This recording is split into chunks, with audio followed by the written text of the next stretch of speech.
Assalamualaikum warahmatullahi wabarakatuh. Halo semuanya, perkenalkan nama saya Nadinda Cynthia dari kelompok praktikum Fisika Farmasi Program Studi D3 Farmasi Poltekkes Kemenkes Jambi. Pada kesempatan kali ini, saya akan mempresentasikan laporan akhir praktikum kami. Judul praktikum yang akan saya bahas adalah penentuan kelarutan pelarut campur dengan asam benzoat.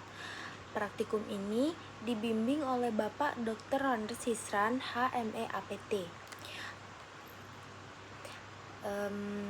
Adapun tujuan utama dari praktikum ini adalah yang pertama, menentukan pengaruh variasi komposisi pelarut campur yang terdiri dari air, etanol, propilen glikol, dan gliserol terhadap tingkat kelarutan asam benzoat. Yang kedua, menghitung jumlah asam benzoat yang larut dalam perbandingan pelarutan campur tersebut melalui metode titrasi alkalimetri menggunakan NaOH 0,1 N. Menentukan nilai koefisien distribusi atau KD campuran berdasarkan fraksi volume pelarut. Menganalisis hubungan antara konstanta dielektrika campuran dengan kemampuan pelarut zat semipolar sesuai prinsip kosolvensi. Kemudian saya akan menjelaskan gambaran singkat prosedur. Nah, untuk mencapai tujuan tersebut, prosedur praktikum kami bagi menjadi beberapa tahapan penting.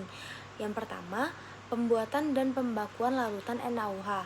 Kami menimbang asam oksalat sebanyak 441 mg, melarutkannya dengan Aquades lalu menitrasinya dengan NaOH dari buret. Titrasi ini dilakukan sehingga terjadi perubahan warna bening menjadi merah muda seulas yang stabil.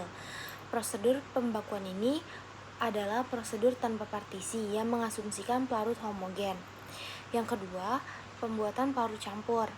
Kami menyiapkan komposisi pelarut campur yang bervariasi dari pelarut A hingga G.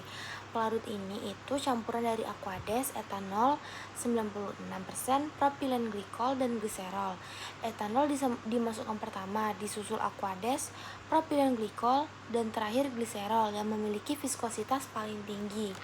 Kemudian diadu homogen. Yang ketiga, uji kelarutan. Asam benzoat sebanyak 250 mg dimasukkan ke dalam 50 pelarut campur. Larutan dikocok dan disaring dan ditambahkan 3 tetes indikator fenolftalein atau PP. Setelah itu, larutan dititrasi dengan NaOH hingga timbul warna merah muda. Untuk menghitung kadar yang larut, kami juga melakukan titrasi blanko sebagai pembanding. Nah, hasil yang diperoleh itu mari kita lihat hasil yang diperoleh dari praktikum ini. Nah, yang pertama, kita mendapatkan dari proses pembakuan NaOH tadi, kita didapatkan nilai normalitas atau N-nya NaOH itu punya saya sendiri atau Nadine adalah 0,143 N. Secara keseluruhan kelompok, normalitas berkisar antara 0,118 N hingga 0,143 N. Untuk titrasi blanko, yaitu campuran larutan NaOH dan asam benzoat tanpa pelarut campur, saya mencatat volume sebesar 3 mili. Pada titrasi pelarut campur, kelompok kami mengganti pola yang sangat jelas. Volume NaOH yang dibutuhkan meningkat dari pelarut A hingga pelarut G, seiring dengan bertambahnya persentase etanol. Saya sendiri itu menguji pelarut F. Nah, komposisi saya itu 15 air, 50 etanol, 15 propilen glikol, dan 20 gliserol. Hasilnya dari 250 asam benzoat tadi sebanyak 87,3 mg yang berhasil larut dalam pelarut ini. Ini setara dengan 34,92% kelarutan. Untuk nilai koefisien distribusi atau KD campuran pada pelarut F, hasil perhitungannya adalah 34,2. Nah, kita masuk ke bagian pembahasan. Nah, kenapa hasilnya bisa seperti itu? Mari kita bedah satu persatu. Pengaruh etanol terhadap kelarutan. Dari tabel kelompok, terlihat bahwa semakin besar proporsi etanol dan semakin kecil air, semakin banyak asam benzoat yang larut. Nah, pelarut A yang etanolnya hanya 10% hanya mampu melarutkan 16,23 mg asam benzoat. Berbeda jauh dengan pelarut G yang etanolnya itu 60%. Dia bisa larutin 97,35 mg. Nah, hal yang Hal ini tuh sangat sesuai dengan prinsip kimia atau like dissolves like. Asam benzoat kan punya sifat semipolar, terus dia tuh jadinya lebih mudah larut di dalam etanol, terus juga dia bersifat semipolar. Kalau dibandingin dalam air, dia lebih mudah larut dalam etanol karena sama-sama polar. Terus pelarut yang saya uji itu etanolnya mendominasi sebanyak 50% dari total volume. Etanol itu berperan sebagai kosolven utama yang sangat baik, dibantu oleh propilen glikol dan gliserol yang meningkatkan kelarutan melalui pembentukan ikatan hidrogen. Nah, hubungan koefisien distribusi atau KD dan kelarutan ini, coba kita perhatiin nilai KD campurannya. Itu kan menurun tuh dari pelarut A sebesar 57 jadi sebesar 34,2. Nah, ini tuh terjadi itu karena air itu punya konstanta dielektrik yang sangat tinggi, yaitu 80. Sedangkan etanol itu cuma ada 30. Semakin sedikit air, otomatis KD campurannya itu juga turun. Nah, tapi di sini itu saya mau bahas KD yang tinggi tidak selalu sejalan dengan tingginya kelarutan. Buktinya pas KD campurnya turun di pelarutan F atau punya saya itu kelarutan aktualnya justru meningkat pesat menjadi 87,3. Ini itu menegaskan bahwa kelarutan tidak hanya bergantung pada KD, tetapi ada interaksi molekular yang sangat kuat seperti ikatan hidrogen antara etanol dengan gugus karboksilat asam benzoat. Nah, perbandingan dengan standar literaturnya itu di Farmakope. Menurut FI edisi 3, asam benzoat itu murni larut 1 gram dalam 350 air dan 1 gram dalam 3 mili etanol, 95%. Hasil praktikum kita pada pelarut F ini atau punya saya sendiri itu menunjukkan kelarutan yang jauh lebih baik daripada kelarutan di air murni, namun memang masih di bawah kelarutan pada etanol murni.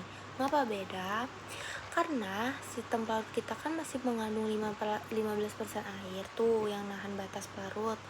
Nah, terus juga ada faktor suhu ruang praktikum, terus waktu pengadukan yang terbatas, jadi kesetimbangan jenisnya itu belum 100% sempurna. Perbandingan dengan jurnal, kami tuh juga bandingin temuan ini tuh dengan referensi di internet tahu. Jadi tuh laporan praktikum sejenis oleh Institut Kesehatan itu juga kami bandingin dengan itu. Terus kami membandingkan juga dengan ilmu kesehatan bakti. Terus hasilnya itu sangat selaras. Pada literatur tersebut dinyatakan bahwa penambahan fraksi etanol secara linear akan meningkatkan volume titrasi NaOH dan kelarutan. Nah, sistem dengan etanol di atas 40% terbukti meningkatkan kelarutan hingga 70% lebih tinggi dibanding pelarut yang dominan air. Data kelompok kami ini mengonfirmasi pola tersebut. Nah, pelarut yang saya gunakan itu kan etanolnya 50%.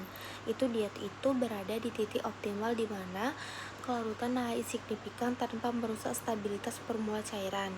Nah, prinsip konsolvensi ini tervalidasi dan dia itu sangat penting untuk pembuatan sediaan obat seperti elixir.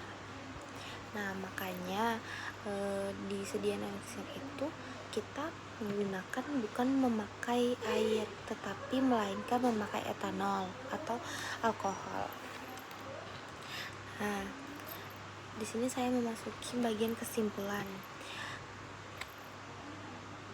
Dari keseluruhan praktikum dan pembahasan yang udah saya bahas tadi, kita bisa menarik beberapa kesimpulan utama. Itu yang pertama, komposisi pelarut campuran itu berpengaruh sangat signifikan terhadap kelarutan asam benzoat. Semakin besar persentase etanol, semakin tinggi kelarutan asam benzoat. Yang kedua, prinsip konservasi terbukti bekerja nyata. Penambahan kosolven seperti etanol, propilen glikol, dan gliserol dapat memanipulasi pelarut untuk melarutkan zat semipolar dengan sangat efisien. Yang ketiga, untuk pelarut saya secara khusus punya saya, Kombinasi 50% etanol itu mampu melarutkan 87,3 mg asam benzoat dengan nilai KD campuran sebesar 34,2. Kondisi ini mendominasi peran air, terbukti dengan meningkatnya kelarutan secara drastis dibandingkan pelarut dominan air. Baiklah, pelajaran pentingnya itu dalam meracik sediaan formasi cairan sukar larut air, manipulasi konstanta dielektrik melalui pelarut campur adalah solusi yang aplikatif dan presisi. Demikianlah presentasi dari saya. Semoga penjelasan ini bermanfaat dan dapat dipahami dengan baik. Terima kasih atas perhatiannya. Sampai jumpa. Wassalamualaikum warahmatullahi wabarakatuh.